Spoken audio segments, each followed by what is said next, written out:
and who should integrate. And the CPR number, you cannot get invitation to job center without that CPR number, because you have to be in the system first. And did the how did the job center compare to some of the other buildings that you've been to in Denmark related to to this paperwork and sort of the Danish state? I think the only building that I can recall and compare, it's called International House Copenhagen. It's located more closer to city center. This is that International House. It was a more modern building, located in this, I would say, more like fashionable area of the city. And it's older, but it has also the same, it looks more classical outside, but inside it has the same setup. These pictures on the walls, lots of plants, and lots of daylight, and these comfortable chairs with like different colors, water tanks, those sanitizers, and plants everywhere. So I would say the buildings, they looked different outside, but inside they had a very similar setup. And I think I can recall one in another city of Denmark called Næstved. It's a smaller provincial town. Outside it looked also quite ugly, big gray building, but inside it also had lots of plants, some soft chairs. It was the center where I had to reapply for my residence permit. Oh, okay. And when you think of what the job center looks like inside, what other buildings does that remind you of? Does it seem like a school or a hospital, or does it seem more like a commercial building? I wouldn't think that it looks more like a commercial. I would think it's a mix of school and the hospital, because again, my experience with Danish hospitals and schools, that they look cozy, and they have lots of sunlight and the soft chairs and the comfortable furniture and water tanks, and they have this free internet. I would say it didn't give me the impression of being a commercial building.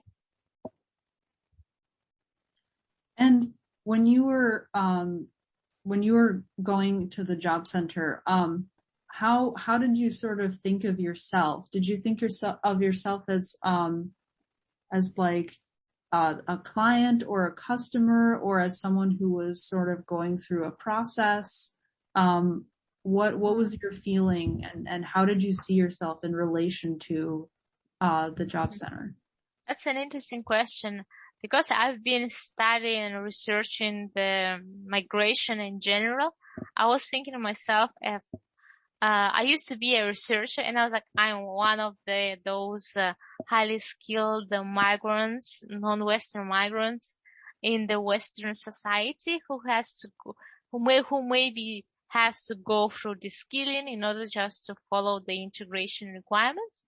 But I was also thinking of myself as a more kind of mentee, because I need some help with cracking this cultural code, knowing what is expected to be included in my CV.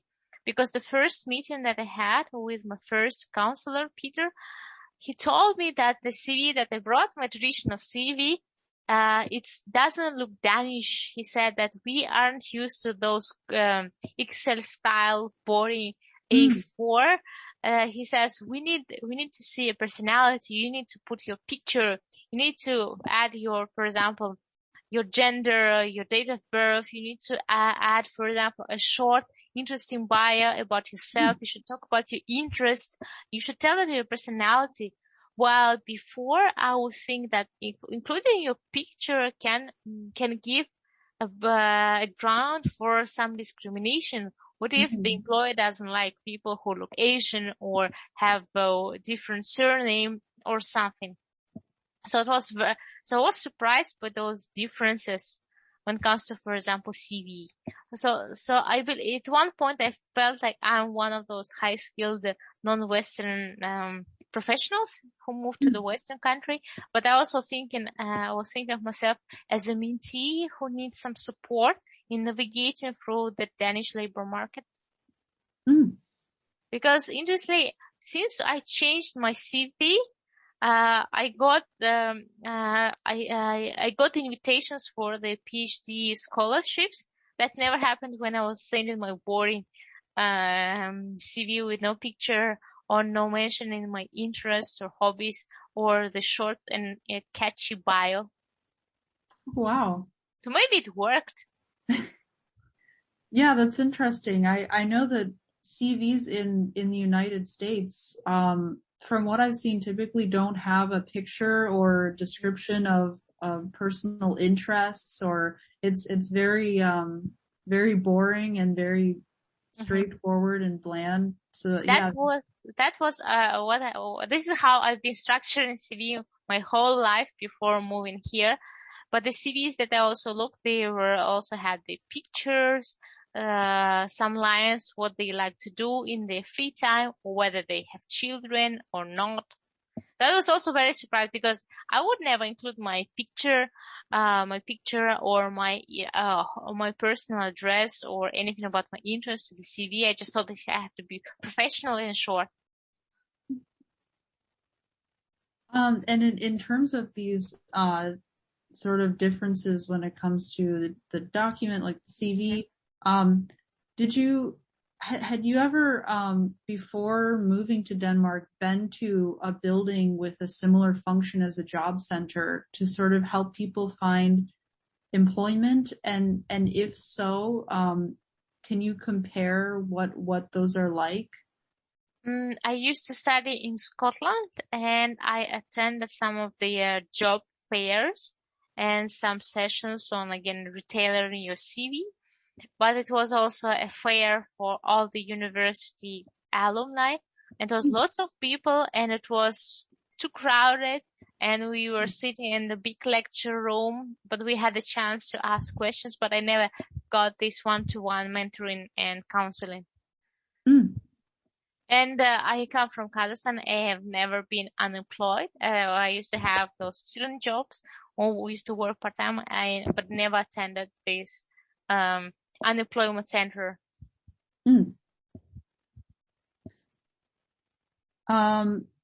And so have you, I know you mentioned that you, joined this sort of, academic professionals, I guess, association that, before you can join the, A-Kassa. Does that organization have any, buildings, any physical premises that you've been to? I haven't been there. I should admit that they sent me free emails that I haven't looked at. I know that they have, I don't know that they have some offices in Copenhagen. And, because I had an option to choose whether I want to pay the taxes from my salary for my pension, or I just want to put them into the pension fund for academics and people working in this academia. So I just decided to join that, this pension fund. But I haven't checked the free emails that they send me, but I do believe that they have some physical offices in major cities. Yeah, but I should rate, of course, the free emails. I've started recently, and and I'm still settling down. And because we had this lockdown in Denmark, and it ended only in February, I didn't have a chance even to maybe go drop by the university office and ask.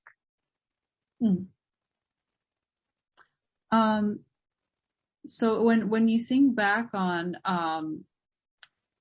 just your overall experiences at the job center, was there anything that stood out to you in particular? Anything memorable about the space inside, or about your interactions there? I really like that my counselors, they weren't pushing me to apply for those clean